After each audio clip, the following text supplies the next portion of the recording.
Bienvenides. Vamos directo a nuestra ponencia en español. Con mucho gusto les presentamos a Rosemary Lerner, documentalista, activista, feminista y codirectora del proyecto Kipu, una plataforma transmedia que recoge testimonios de personas sometidas a esterilizaciones forzadas en Perú en los años 90. Estudió en la Universidad de Bristol y ha sido reconocida por su trabajo con premios como el Prix Arts Electrónica y una nominación a los Peabody Awards. También dirige Lucida Media, una productora de narrativas interactivas centradas en derechos humanos y memoria. Rosemary, muchas gracias. Te paso la palabra. Gracias. Buenos días a todas, todos, todes. Bueno, muchas gracias, Melissa, y a todo el equipo de Amerivox por esta invitación a participar en esta ponencia de violencia de género. Ay, perdón, mi perro. Y hoy quisiera compartir un poco sobre mi experiencia con el proyecto Kipu. Como ya mencionaron, el proyecto Kipu es un documental transmedia, un documental interactivo y participativo que combinaba nuevas y viejas tecnologías, principalmente una línea de teléfono y una página web, para recoger y compartir testimonios de personas afectadas por las esterilizaciones forzadas que ocurrieron acá en Perú a fines de los años 90. Y que hasta el día de hoy en realidad siguen en busca de justicia y reparación. El proyecto Kipu fue co-creado por mí y por también la cineasta chilena María Ignacia Kurt, que fuimos codirectoras. También estuvo integrado el equipo por Sebastián Melo como productor, Joan Cascábano fue el tecnólogo creativo, y fue desarrollado en colaboración con los profesores Matthew Brown y Karen Tucker de la Universidad de Bristol. Yo en realidad no estudié en la Universidad de Bristol, sino en Goldsmiths, pero sí, el proyecto colaboramos con académicos de la Universidad de Bristol. Y fue producido desde Londres y Bristol en Inglaterra. El proyecto fue lanzado públicamente en diciembre de 2015, o sea, ya hace casi 10 años, y mantuvo sus plataformas abiertas, la línea de teléfono hasta inicios de 2018, recibiendo contenido, también la página web, pero después de eso la línea telefónica cerró, pero hasta el día de hoy todavía se pueden escuchar los testimonios que recogimos con el proyecto a través de la página web que compartiré más adelante. A continuación me gustaría mostrarles un tráiler del proyecto para que tengan un poco más idea de qué trataba, y después seguiré contándoles un poco más cómo fue la experiencia y cómo llegamos a desarrollarlo. A ver. ¿Lo pueden ver? Sí. Perfecto. Ya.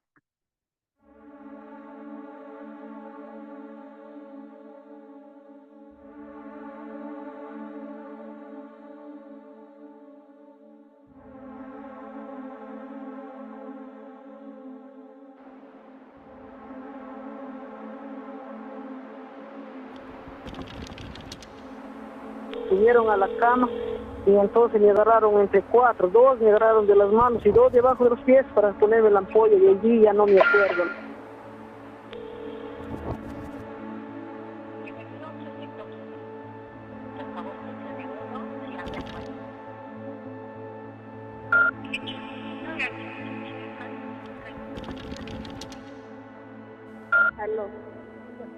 Así que yo también fui afectada por el tiempo de la violencia, de que hicieron las ligaduras. Me trajeron acá al hospital así por engaños. Yo soy del Caserío Ñangalí. No pudimos tener más familias, que mucha familia. Pero primero me escapé tres veces y ellos me seguían.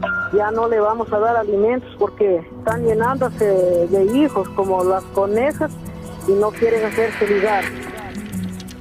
Ya, yo me llamo.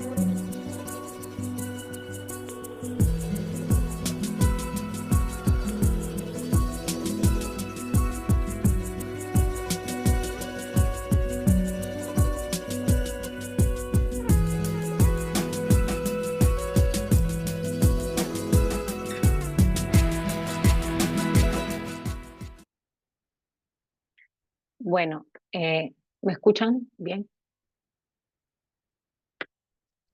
Ese Sí. fue el tráiler del proyecto, un poco para dar contexto. Entre el año 1995 y 1999, más de 272.000 mujeres y 21.000 hombres fueron esterilizados quirúrgicamente en el Perú a través de una campaña de planificación familiar del gobierno de Fujimori. Y miles de personas desde ese momento empezaron a reclamar de que estos procedimientos se hicieron sin su consentimiento informado o en algunos casos incluso de manera forzada. Y han venido luchando por justicia y reparación sin éxito por más de, bueno, ya casi 30 años. Y fueron, todas estas voces fueron silenciadas y fue recién en el año 2011, durante la campaña presidencial acá en Perú, donde la hija del expresidente Alberto Fujimori, quien fue responsable de esta campaña, se lanzó a la presidencia y fue ahí donde sus contrincantes utilizaron el tema de las esterilizaciones forzadas para desacreditarla. Y fue la primera vez en que la prensa peruana empezó a notar o dar, digamos, cobertura a esta noticia. En ese momento yo me encontraba estudiando una maestría de documental en Londres, es ahí donde conozco a la codirectora María Kurt, y en un primer momento yo también estuve muy sorprendida porque yo no sabía la magnitud de esta violación de derechos humanos, siendo alguien que estaba muy, digamos, al tanto de las múltiples violaciones y crímenes de lesa humanidad del gobierno de Fujimori. No tenía idea de la escala y la magnitud de las esterilizaciones forzadas. Y es ahí que me interesé por el tema, empecé a investigar y descubrimos de que no era una historia simplemente en el pasado, sino que en el momento había una lucha muy fuerte por aquellas sobrevivientes que todavía seguían en búsqueda de justicia y que habían voces muy fuertes, simplemente que no estaban siendo escuchadas porque no tenían los canales ni los medios para ser escuchadas. Entonces, ¿por qué es que decidimos acercarnos a esta historia a través de un documental interactivo y de nuevos medios? Es justamente porque mientras más investigábamos sobre el caso, más nos dábamos cuenta de que por más de que hubiera reportajes y algunas noticias sobre el tema, normalmente las mujeres afectadas eran reducidas a números y estadísticas y y las trataban siempre en el rol de víctimas y muy rara vez era posible escucharlas a ellas directamente. Además, quedaba claro que, particularmente en medio de un contexto político muy polarizado en el país por las elecciones, las posiciones frente al tema eran muy radicales y poco informadas. Y también constatamos de que el nivel internacional de conocimiento sobre las esterilizaciones forzadas en Perú en ese momento era nulo. Entonces decidimos de que la mejor manera no era contar esta historia del pasado y contar la historia nosotros, sino que era mucho más interesante ver cómo podíamos ayudar a las mujeres que estaban en esa lucha en el presente y que no estaban siendo reconocidas por medios oficiales. Entonces tomamos la decisión de contar una historia no sobre ellas, sino una historia con ellas y de nosotros asumir un rol como comunicadoras en el cual pudiéramos facilitar las herramientas para que ellas cuenten sus historias en sus propias voces.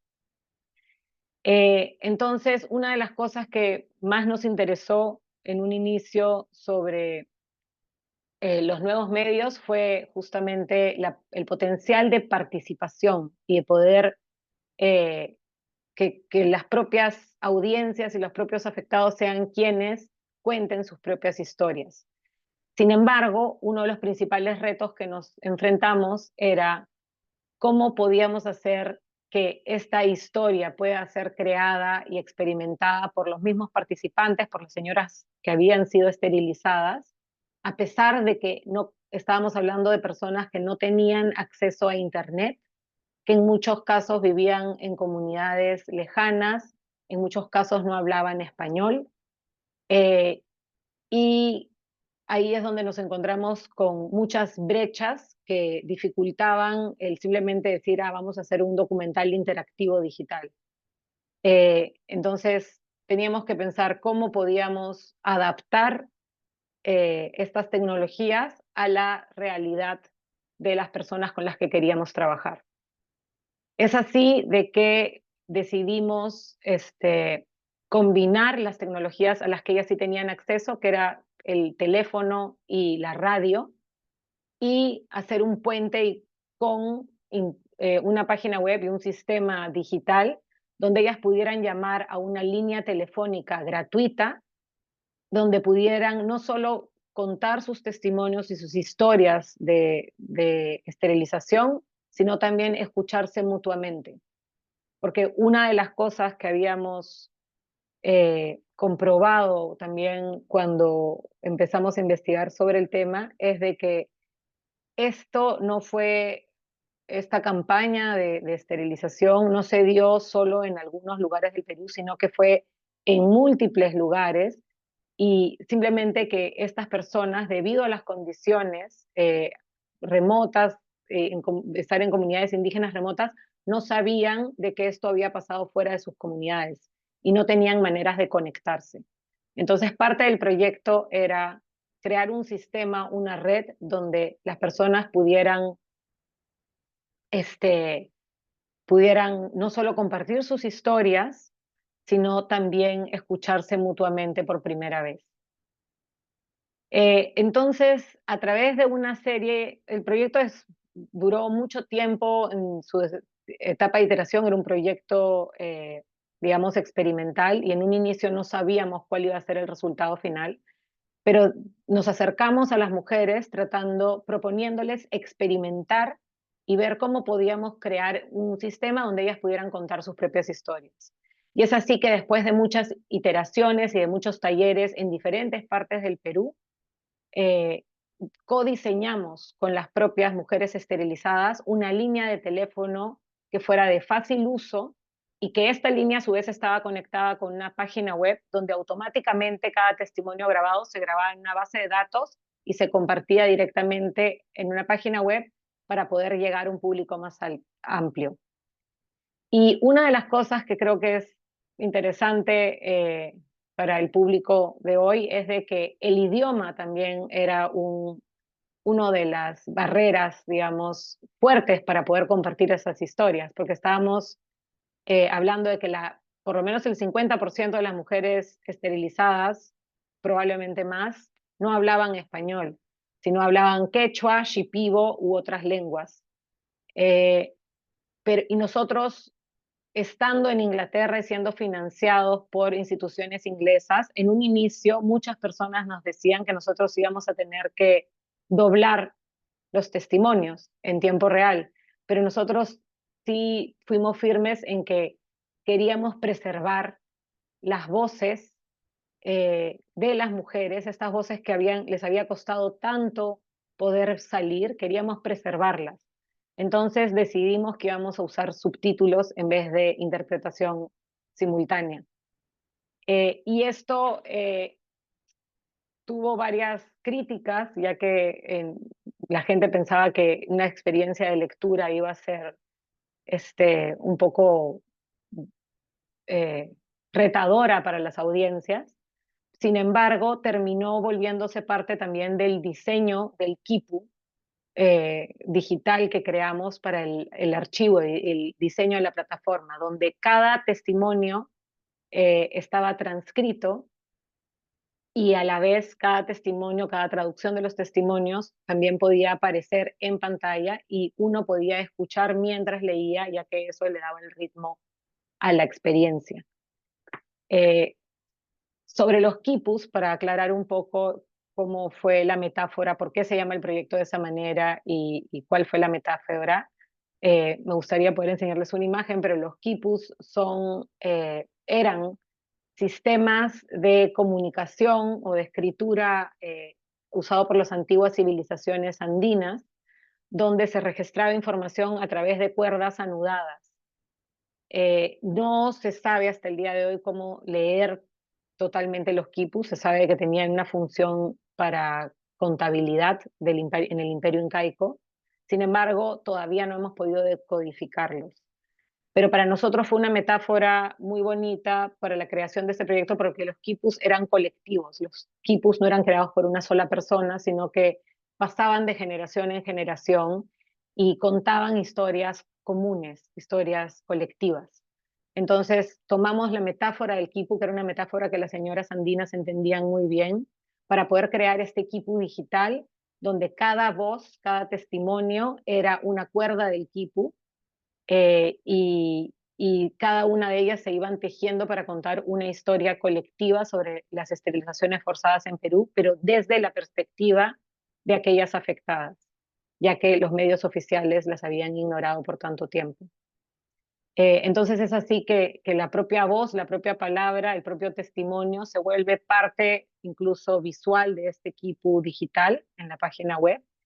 Y para poder hacer esto, ya que el proyecto tenía que estar disponible en diferentes idiomas, sí contamos con el apoyo de muchísimos traductores e intérpretes que nos ayudaron a traducir toda la línea de teléfono en quechua para poder compartirla con diferentes poblaciones, también poder recibir testimonios en la lengua shipiba y todo eso traducirlo al español y al inglés a través hicimos de un sistema de voluntarios en realidad, que en algunos casos escuelas de traductores hicieron eventos como Translate-a-thons para traducir testimonios y ayudarnos a poder integrarlos en el archivo de la página web.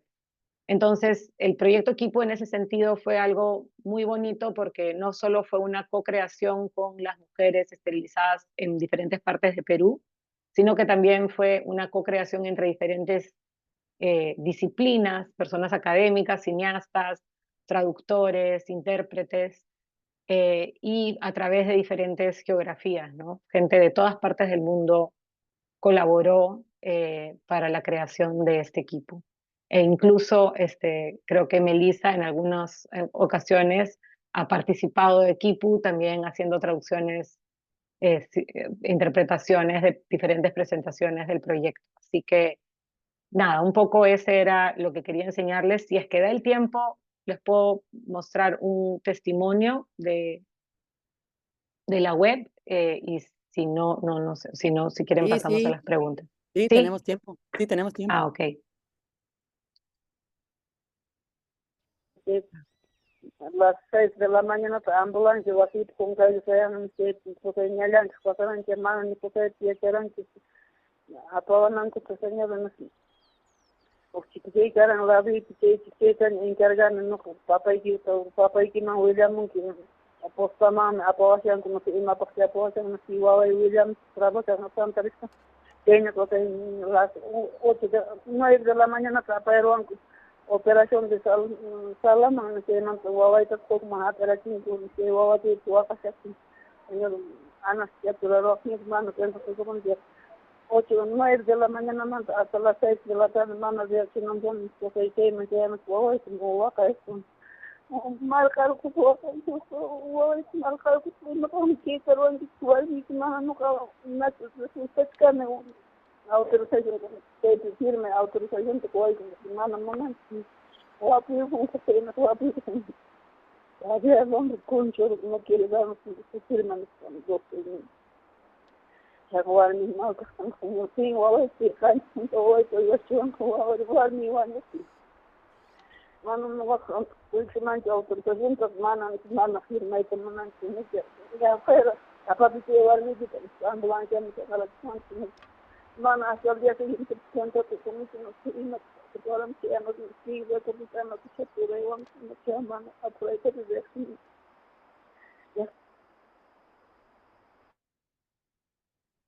Bueno, son testimonios bastante fuertes los del proyecto, pero un poco para el contexto actual, el proyecto, como digo, la página web sigue disponible en términos del caso de esterilizaciones forzadas en Perú. Eh, Lamentablemente, el caso ha sido archivado muchas veces por fiscalía. Finalmente, en 2023, en 2023 se volvió a abrir la investigación y se acusó formalmente a Alberto Fujimori y a sus ministros, pero luego de eso, bueno, Fujimori falleció y el caso no ha avanzado, entonces siguen esperando justicia y reparación y simplemente están esperando que en instancias internacionales ojalá pueda haber algo de justicia para las personas afectadas. Eso. Muchas gracias por dejarme compartir el proyecto.